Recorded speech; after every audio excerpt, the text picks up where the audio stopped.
हरि ओम. योगदास जय गणेश जोशी यांनी प्रवचनांमधून सांगितलेले कथामृत क्रमांक 196 असमाधान. अफलातून नगरीचा बाळू शहरात काही कामाकरिता गेला होता. बाळू गर्भ श्रीमंत होता. अफलातून नगरीत बाळूला श्रीमंत अशीच हाक मारत असत. त्याच्याजवळ पिढ्यानपिढ्या वारसा हक्काने मिळालेली भरपूर मालमत्ता होती. गडगंज पैसा धनदौलत होती. परंतु त्याची राहणी मात्र अगदी साधीसुधी होती. एक साधा पांढरा परंतु स्वच्छ लेंगा झब्बा, पायात साधी वहाण, जेवणही अगदी साधे पोटापुरतेच. त्याच्या वागण्यात कसलाही बडेजाव नसायचा. बोलणे सदा मृदू आणि मधुर असे. बाळूला कामानिमित्त शहरात 2 दिवस मुक्काम करावा लागला. ज्यांच्याकडे तो कामाला आला होता त्यांना बाळूची आर्थिक परिस्थिती चांगलीच माहीत होती. त्यामुळे त्यांनी बाळूची राहण्याची व्यवस्था वातानुकूलित निवासात केली. बाळू तेथे त्या वातानुकूलित निवासात 2 दिवस राहिला. तेथील नोकरांना मराठी न बोलणारे किंवा मराठी बोलता येत असूनही न बोलणारे बडे भपकेबाज लोक पाहायची सवय होती. बाळूला पाहून त्यांनी ओळखले की येथील कोणा धनाढ्य माणसाने याला या निवासात ठेवले आहे, नाहीतर याची येथे राहण्याची ऐपत नाही. हा काही जाताना आपल्याला बक्षिसी देणार नाही. तेव्हा त्या नोकरांनी बाळूकडे साफ दुर्लक्ष केले. ते त्याची सेवा नीट करत नव्हते. 2 दिवसांनी बाळू जेव्हा निवासस्थान सोडून जायला निघाला तेव्हा त्याने प्रत्येक नोकराच्या हातात एक पाकीट ठेवले आणि तो तेथून बाहेर पडला. तो निघून गेल्यावर नोकरांनी अति निरुत्साहाने पाकीट उघडले आणि त्यांनी कपाळावर हात मारून घेतला. प्रत्येकाच्या पाकिटात 500 रुपयाची नोट होती. त्यांना असे झाले की आपण ह्याची काहीही विशेष सेवा न करता ह्याने आपल्याला 500 रुपये दिले. जर आपण ह्याची खूप चांगली सेवा केली असती तर ह्याने आपल्याला कितीतरी जास्त बक्षीस दिले असते, असे म्हणून ते असमाधानीच राहिले. काही दिवसांनी बाळू पुन्हा त्या शहरात कामाला गेला. त्याच ठिकाणी मुक्काम होता. आता नोकर सावध झाले. त्यांनी बाळूची राजेशाही सेवा करायला सुरुवात केली. 2 दिवसांनी बाळू निवास सोडून जायला निघाला तेव्हा ते नोकर बाळूला वाकून वाकून सलाम करत होते. बाळूने त्या प्रत्येकाच्या हातात एक पाकीट ठेवले आणि तो निवासाच्या बाहेर पडला.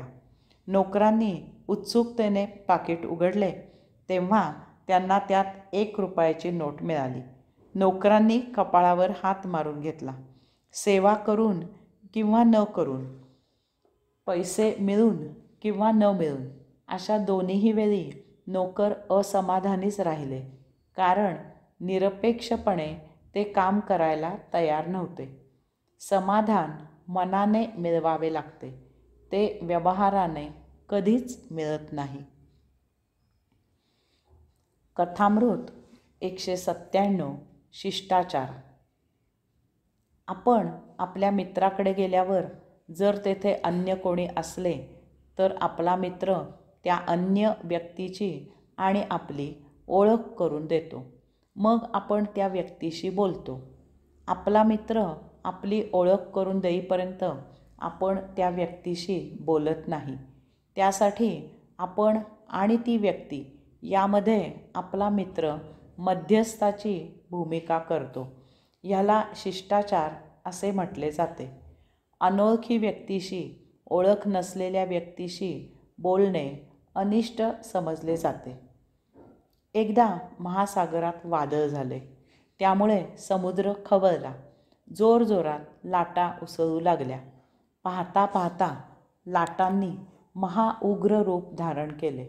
दुर्दैवाने एक जहाज वादळग्रस्त झाले. त्या जहाजाला समुद्राच्या मोठमोठ्या लाटांचे तडाखे बसू लागले. जहाज हेलकावे खाऊ लागले. संध्याकाळ झाली होती. अचानक एक फार मोठी महाप्रचंड लाट आली आणि त्या जहाजाला भगदाड पडले. अनेक जण समुद्रात फेकले गेले. जहाजात पाणी शिरू लागले. एकच हलकल्लोळ झाला. प्रवासी आक्रोश करू लागले. अनेकांनी जीव वाचवण्यासाठी समुद्रात उडी घेऊन पोहायला सुरुवात केली. रात्र झाली. अंधार झाला. काही दिसेनासे झाले. जहाज बुडू लागले. बाळू समुद्रात फेकला गेला होता. तो पोहत होता. पोहून पोहून तो अगदी थकला होता. इतक्यात त्याला लाकडाची एक भली मोठी फळी आधाराला मिळाली.